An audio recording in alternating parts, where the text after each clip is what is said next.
गांधीवादी इस बात को अच्छी तरीके समझ लें कि गांधी जयंती और गांधी जी की पुण्यतिथि केवल हिंदू ही मनाते हैं। अंबेडकरवादी अच्छी तरीके समझ लें कि बाबा साहब अंबेडकर की जयंती और बाबा साहब अंबेडकर की पुण्यतिथि केवल हिंदू ही मनाते हैं। और बाबा साहब अंबेडकर ने विभाजन के बारे में क्या कहा था, कन्वर्टेड हिंदुओं के बारे में क्या कहा था, इसको पढ़ना है तो उनकी किताब है पार्टीशन ऑफ इंडिया, उसको पढ़ लीजिए। उसमें बहुत साफ साफ लिखा है वो क्या कहते हैं। ये जो गंगा जमुनी तहजीब और भाईचारा, इसके 12 पूरा डिटेल उसमें लिखा हुआ है। समाजवादी अच्छी तरीके समझ लें कि लोहिया की जयंती और लोहिया जी की पुण्यतिथि केवल हिंदू ही मनाते हैं। और हमारे कांग्रेसी भाई भी अच्छी तरीके समझ लें कि नेहरू जी की जयंती केवल हिंदू ही मनाते हैं, बाकी जगह जयंती नहीं मनाई जाती, क्योंकि बाकी जगह जयंती और पुण्यतिथि मनाना भी हराम है। तो ये जो समाजवाद चल रहा है, ये अंबेडकरवाद चल रहा है, जो गांधीवाद चल रहा है, जो पेरियारवाद चल रहा है, ये जितने तरीके के वाद चल रहे हैं वो इसीलिए चल रहे हैं क्योंकि हिंदुस्तान में हिंदू बहुसंख्यक है। पाकिस्तान में गांधीवाद, पेरियारवाद, नेहरूवाद, अंबेडकरवाद कुछ चलता है क्या? जोर से बोलिए जरा। बांग्लादेश में गांधीवाद, नेहरूवाद, अंबेडकरवाद, पेरियारवाद और कोई समाजवाद चलता है क्या? ये सारा वाद यही चल रहा है क्योंकि हिंदू बहुसंख्यक है। इसलिए संविधान को बचाना है तो हिंदुओं की संख्या घटने ना पाए, ये देखना सरकार की भी ड्यूटी है और सुप्रीम कोर्ट की भी ड्यूटी है। जिन लोगों ने संविधान की शपथ लिया है, सांसद, विधायक, मंत्री, जज, गवर्नर, राष्ट्रपति, उपराष्ट्रपति और सुप्रीम कोर्ट के जज, इस बात का ध्यान रखें, ये संविधान, ये सेकुलरिज्म, ये equality before law, equal protection of law, ये जो कुछ चल रहा है ये तभी तक चल रहा है जब तक हिंदू बहुसंख्यक है। अब संजोग देखिए आप क्या हुआ। सबसे पहला वाला वक्फ एक्ट बनाया जिन्ना ने 1913 में, बाद में उसमें थोड़ा और बदलाव किया 1923 में। उस समय संविधान था क्या जब वक्फ एक्ट बना था? जोर से बोलिए। नहीं। पार्लियामेंट थी क्या? नहीं। जिन्ना ने अपनी बात किया अंग्रेजों से, अंग्रेजों ने कानून बना दिया। भाई वो राजा थे, वो कुछ भी कर सकते थे, मजहब के आधार पर बना सकते थे, वो किया उन्होंने। जिन्ना के 1913 वाले कानून से और जो 1954 तक चला, भारत में टोटल वक्फ प्रॉपर्टी हुई 50,000 एकड़। दूसरे शब्दों में कहिए कि 500 साल की मुगलों की गुलामी और 200 साल की अंग्रेजों की गुलामी, 700 साल की पूरे गुलामी के दौरान वक्फ प्रॉपर्टी कितनी थी? जोर से बोलिए, नहीं बंद कर दूंगा। 50,000 एकड़। और संविधान लागू होने के बाद जब नेहरू जी ने 1954 में कानून बनाया, इंदिरा गांधी ने उसको मजबूत किया, राजीव गांधी ने मजबूत किया, नरसिम्हा राव ने और मजबूत किया, मनमोहन सिंह ने और मजबूत किया, तो वक्फ प्रॉपर्टी हो गई 40 लाख एकड़। 700 साल की गुलामी में जिन्ना के कानून के बाद कितनी जमीन? 50,000 एकड़। संविधान लागू होने के बाद, देश आजाद होने के बाद 75 साल में जमीन हो गई 40 लाख एकड़। जिन्ना के कानून में 50,000 एकड़, नेहरू के कानून में 40 लाख एकड़, 80 गुना जमीन बढ़ गई। और आप लोगों को पता ही नहीं चला। पता इसलिए नहीं चला, डाटा पहले फ्री नहीं था। पहले 300 रुपए के 1 GB मिलता था। धन्यवाद दूंगा अंबानी जी को जिन्होंने पहले डाटा के खेल में सबसे पहले आगे आए, फ्री करना शुरू किया। अंबानी ने फ्री किया तो एयरटेल वालों ने भी कर दिया, फिर बाकी उन्होंने भी कर दिया। नतीजा ये हो गया कि सांसदों, विधायकों, जजों का पाखंड आप लोग समझने लग गए, उनकी झूठ आप पकड़ने लग गए।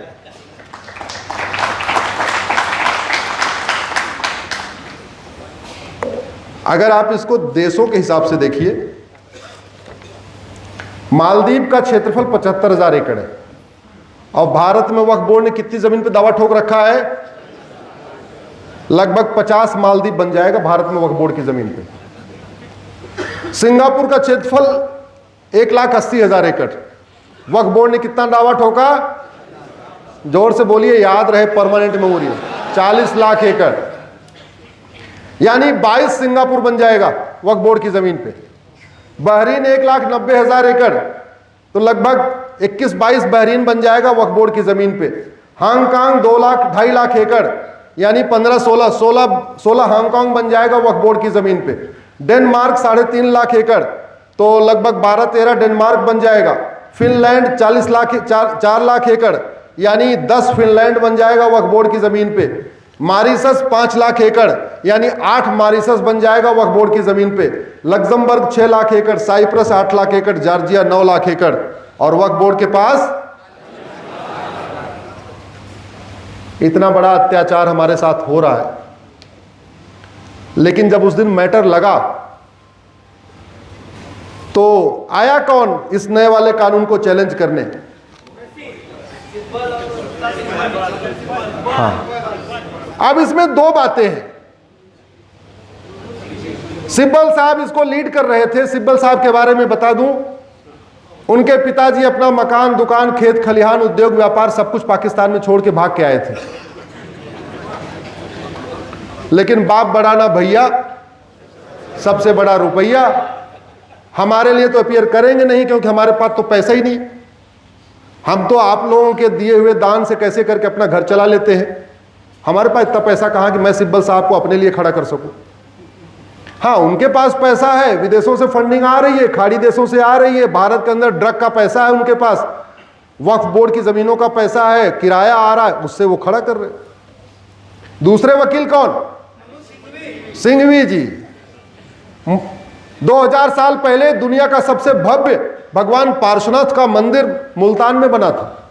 मुल्तान में सारे के सारे जैन रहते थे। 1947 में वहां के सारे जैनियों को अपना मकान, दुकान, खेत खलिहान, उद्योग, व्यापार छोड़ के भागना पड़ा। आज उस मुल्तान के पार्श्वनाथ मंदिर में नौकार मंत्र नहीं होता, अब वहां नमाज पढ़ी जाती है, वहां मदरसा चलता है। मैं सिंघवी साहब को अब क्या कहूं, 50 करोड़ के आसपास साल में टैक्स देते हैं वकालत के। अगर एक केस छोड़ देते तो उनका कोई नुकसान नहीं हो जाता, उनका हीमोग्लोबिन डाउन नहीं हो जाता, या वो गरीब नहीं हो जाते, लेकिन उन्होंने केस लिया। बाप बड़ा ना भैया, सबसे बड़ा। ऐसे मेरी अनेक PIL है। और जब मैं अपने आप को वहां घिरा हुआ देखता हूं, हम 3-4 लोग खड़े हो जाते हैं, उधर से 50-50 लोग। एक मेरी प्लेस ऑफ वर्शिप पैट की PIL, उसमें तो 150 लोग खड़े हो जाते हैं। तो मैं सोचता हूं कि हम गुलाम क्यों हुए थे। जब मुझे सुप्रीम कोर्ट में हर हफ्ते इस बात का एहसास होता है कि हम गुलाम क्यों हुए थे।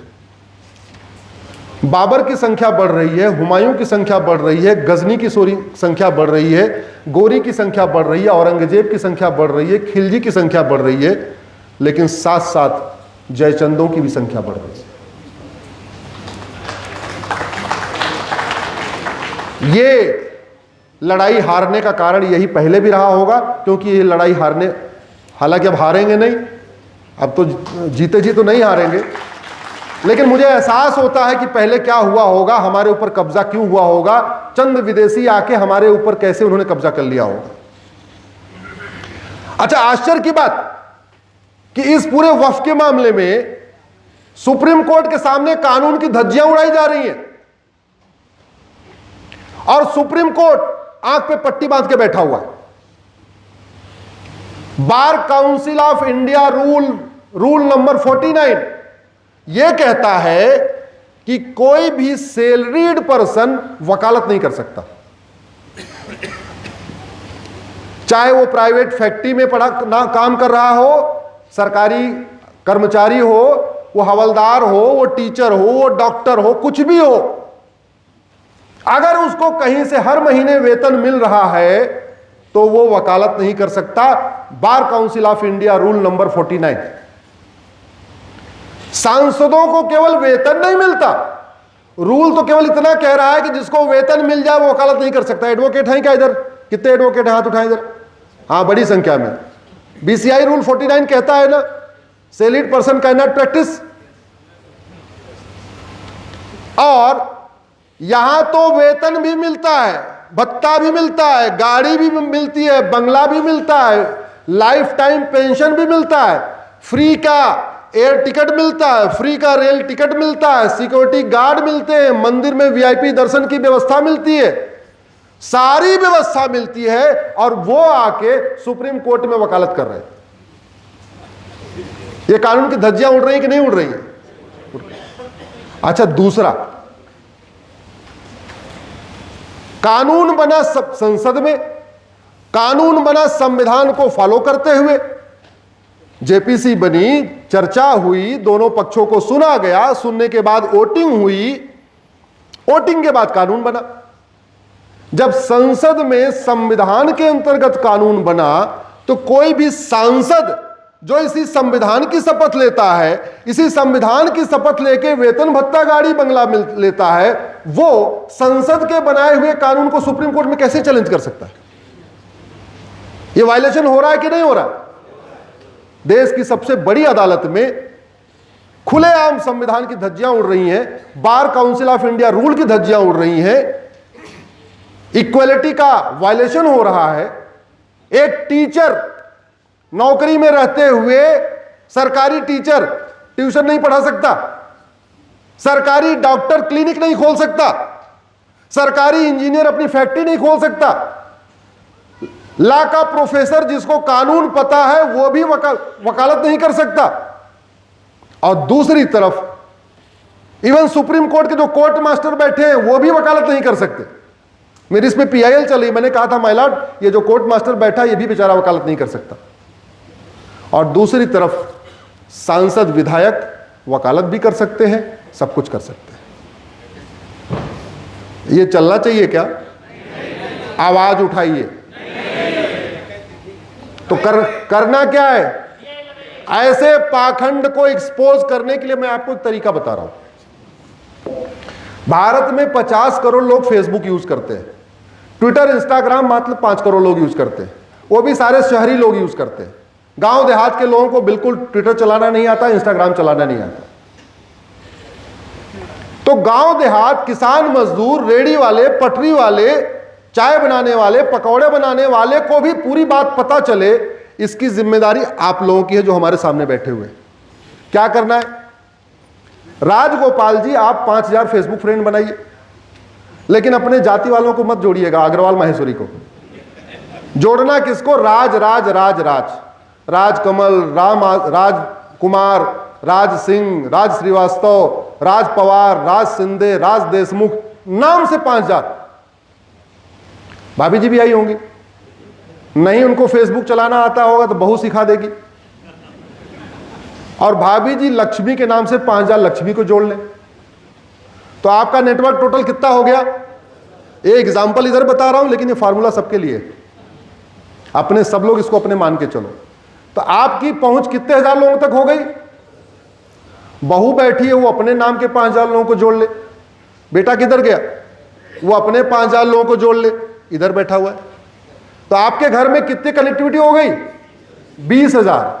और कनेक्टिविटी कैसे हुई आप इसको समझो। राज और लक्ष्मी हिंदू भी हैं, राज और लक्ष्मी जैन बौद्ध भी हैं, राज और लक्ष्मी जैन भी हैं, और राज और लक्ष्मी सिख भी हैं।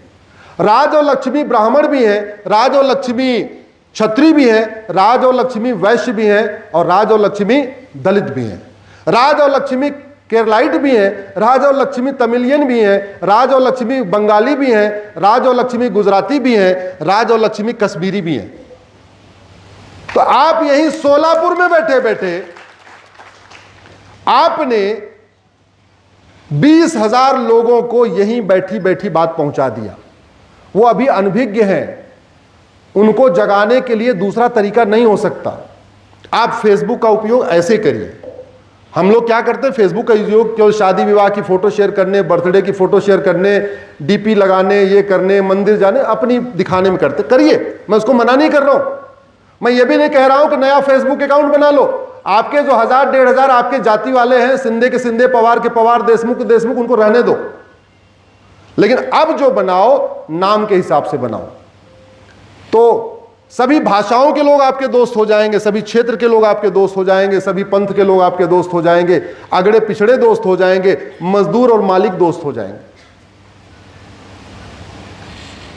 यह मालिकों की ड्यूटी है कि उनकी फैक्ट्री में काम करने वाले मजदूर कन्वर्ट न होने पाए। यह मालिकों की ड्यूटी है कि उनकी यहां घर वापसी तो हो, लेकिन कन्वर्जन न होने पाए। यह तभी होगा जब मैक्सिमम जागरूकता होगी हमारी चीजों के बारे में। तो ये करके आप अधिक से अधिक जानकारी पहुंचा सकते हैं। करेंगे सब लोग? सब लोग करेंगे? एक काम पे 5000 फेसबुक फ्रेंड बना। अच्छा, हमसे फेसबुक से कितने लोग जुड़े हैं तो मैंने पूछा ही नहीं। तो सब लोग फेसबुक फ्रेंड बना के हमारे साथ जुड़ जाओ। आपको बैठे बैठे मटेरियल मिलता रहेगा, आपको दिमाग भी कम लगाना पड़ेगा। हमारे साथ जुड़ जाओ, हम पर डे 2-4 बात लिखते रहते हैं, वही आपको नीचे पहुंचाते रहना, वही पहुंचाते रहना, वही पहुंचाते रहना। इसके अलावा आपके व्हाट्सएप पे बहुत सारी खबरें आती रहती हैं, अच्छी अच्छी बातें आती हैं, उसको भी शेयर करते रहिए। दिन भर में हमको 5 मिनट चाहिए, आपका ज़्यादा नहीं चाहिए। फेसबुक पे आपको केवल 5 मिनट लगाना है, और लगा के जो अच्छी वीडियो लगा वो वीडियो अच्छा डाल दिया, जो अच्छी बात लगी अच्छी बात डाल दिया। अगर इतने लोग हमको सुनने आए हैं, सबके 5-5 हजार फेसबुक फ्रेंड बन जाएं और वो चेन ऐसे शुरू हो जाए, तो देखते देखते सोलापुर का ये वीडियो आपका असम, गुवाहाटी, सिलीगुड़ी, जलपाईगुड़ी से लेके जम्मू कश्मीर से लेके और आपके कच्छ कामरूप तक पहुंच जाएगा। पहुंच सकता कि नहीं पहुंच सकता? सोशल मीडिया का उपयोग ऐसे करना है। दूसरा, महीने में एक बार सांसद से मिलिए, महीने में एक बार विधायक से मिलिए। उनको जगाना बहुत जरूरी है, क्योंकि बीमारी का इलाज संसद और विधानसभा में ही होगा। थोड़ा बहुत इलाज विधानसभा, हाईकोर्ट, सुप्रीम कोर्ट में होगा, वो इलाज हम लोग करेंगे वहां पे, हम कर रहे हैं, उसकी चिंता आपको नहीं करना। आपको केवल सांसदों और विधायकों को जगाना है। कोशिश करिए कि सप्ताह में एक दिन सामूहिक रूप से अपने आसपास के मंदिर में जरूर जाइए, सपरिवार जाइए। ये 4 काम अगर आप लोग कर लेंगे तो कुछ दिनों के बाद आपको इसका परिणाम दिखाई पड़ेगा कि क्या इसका शानदार परिणाम आता है।